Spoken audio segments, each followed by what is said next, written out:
Accusé, levez-vous, monsieur Socrate. Jim McTayer, né à Aubervilliers le 23 avril 79. Votre casier judiciaire porte mention de 2 condamnations.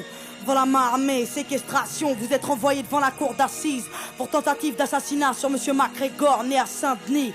Lors de l'instruction, vous avez nié les faits. Expliquez-vous aujourd'hui sur ce qui vous est reproché. Bon, madame la juge, j'ai rien d'autre à vous dire, cette histoire me dépasse, faut me croire. Ce soir-là, c'est pas moi qui ai mal agi, je n'ai pas tiré. Faites une requête à l'IGS pour enquêter sur le PJ. Monsieur, arrêtez d'induire en erreur les enquêteurs. Voilà, oui, attendez. des questions, monsieur le procureur. Madame la présidente, allons-nous laisser l'accusé remettre en question le travail fait par les inspecteurs? Surtout pas, je demande le premier témoin de l'affaire. Donc faites entrer à la barre, monsieur le commissaire. Il devait être 22h30 quand l'appel radio nous a signalé une agression à main armée au 80 rue de l'Impasse.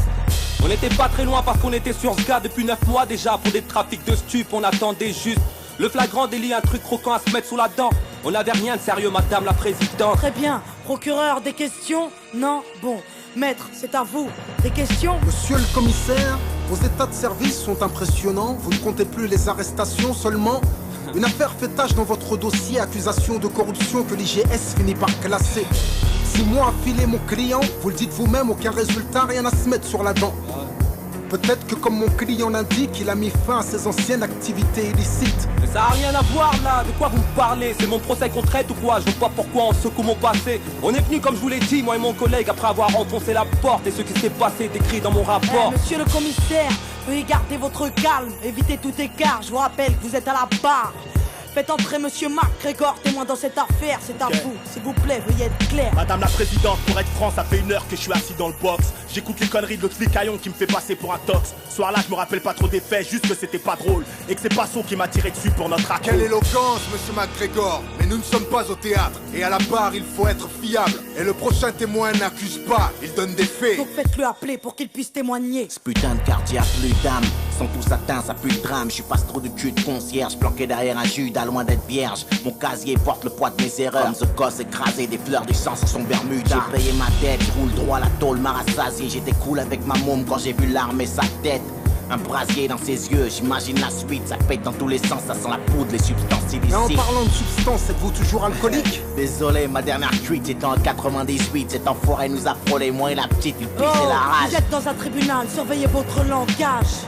Un nouveau témoin devrait intervenir. À la barre, s'il vous plaît, je demande, Bachir. Écoutez, moi j'ai tout vu, j'ai tout entendu. Je vous dis tout, pas de malentendu. Ces keufs sont des ripoux. Au départ de l'histoire, j'étais chez MacGregor. Pépère, il était tard et d'un coup ça frappe fort. Mon pote s'agite, s'excite, hésite à aller voir, puis me suggère de me glisser dans l'armoire.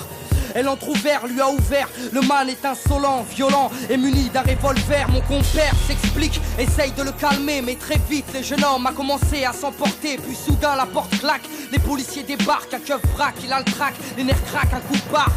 L'homme se tient la tête, regrette ce qu'il vient de faire. MacTayer reste de fer et mon pote est par terre. Attendez, un coup de barre. Vous l'avez vu? Vous l'avez entendu? Et tout ça du placard? Je l'ai vu et entendu. Comme je vous vois, comme j'ai vu ce policier prendre le brolique à MacTayer. Je l'ai vu et entendu parler à petite voix, parler de balistique et comploter pendant des heures. Oh, de qui il parle là? De qui il parle? Mais madame la présidente, c'est pas vrai. Calmez-vous, je vais évacuer la salle. Calmez-vous, je dis. Merci. Bon, nous allons poursuivre et passer aux réquisitions. À la barre, monsieur le procureur, c'est à vous. Mesdames et messieurs les jurés, nous avons là une affaire simple. Une histoire de ghetto de plus qui vire au drame. Et aujourd'hui à la barre, la routine s'installe. Que dire de plus? Un soir il devient fou, il sort avec une arme et un témoin l'a vu. Vous l'avez entendu, à n'en pas douter, vous y avez cru, l'accusé a été reconnu. Le témoin était là avec son enfant lorsqu'il croisa l'accusé armé d'un revolver menaçant, criant de venger la victime. Peu de temps avant le crime, devant un père et sa fille. Peu de temps avant le crime, mais l'accusé ne s'arrête pas là. Le commissaire vous l'a dit sous serment, il a tiré. Avec sa rage mortelle, il a tiré. L'accusé avait fermement l'intention de tuer. Il est coupable, mesdames et messieurs les jurés. Laisser cette bombe à retardement dans les rues serait insensé. Et ne vous laissez pas abuser. Les témoins de la défense sont tous du même quartier. Ils jouent à l'arme à feu, drogue et j'en passe, c'est pourquoi leurs récits ne sont pas dignes de foi. Et n'oubliez pas l'accusé, multirécidiviste agressif, un délinquant qui joue avec la justice. Afin de savoir vos enfants en toute sécurité, cet homme se doit d'être enfermé. Madame la présidente, je requiers une peine de 8 ans d'emprisonnement et laisse la parole à la défense.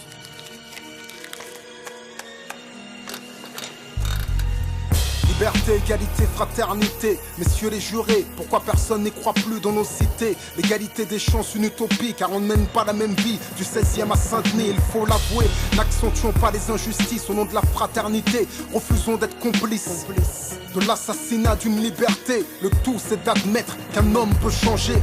Notre société ignore-t-elle le pardon? Peut-on condamner sur de simples présomptions? Notre police n'est pas infaillible dans cette affaire. Il me paraît clair qu'il y a de la bavure dans l'air. Alors qui va-t-on condamner? Le vrai coupable ou ce noir au lourd passé? Le dernier témoin est formel. Le crime n'a pas de couleur ni d'origine. Vous êtes informés. Merci maître, maintenant passons à l'accusé. Si celui-ci a quelque chose à ajouter, sachez qu'après nous délibérerons, monsieur Socrate.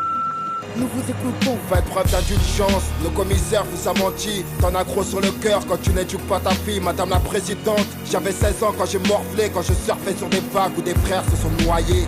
J'ai la musique pour évacuer ma rage de vivre, c'est ma psychanalyse, celle qui m'analyse. Quand je vais mal, madame la juge, je suis juste un beau coupable, un repris de justice au casier redoutable. Madame les rafales n'accouchent que des cadavres. Dire du procureur, je suis trop menaçant pour qu'on me relâche. Je suis innocent, messieurs les jurés, s'il vous plaît, soyez clément. À cause de mon lourd passif, vous oubliez que les hommes changent.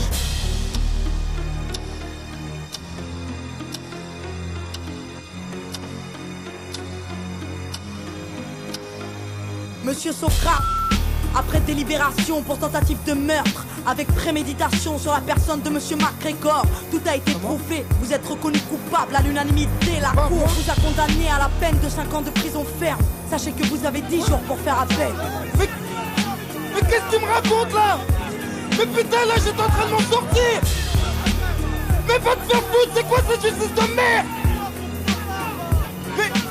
Mais fais quelque chose de baveux là. Mais qu'est-ce qu'il y a?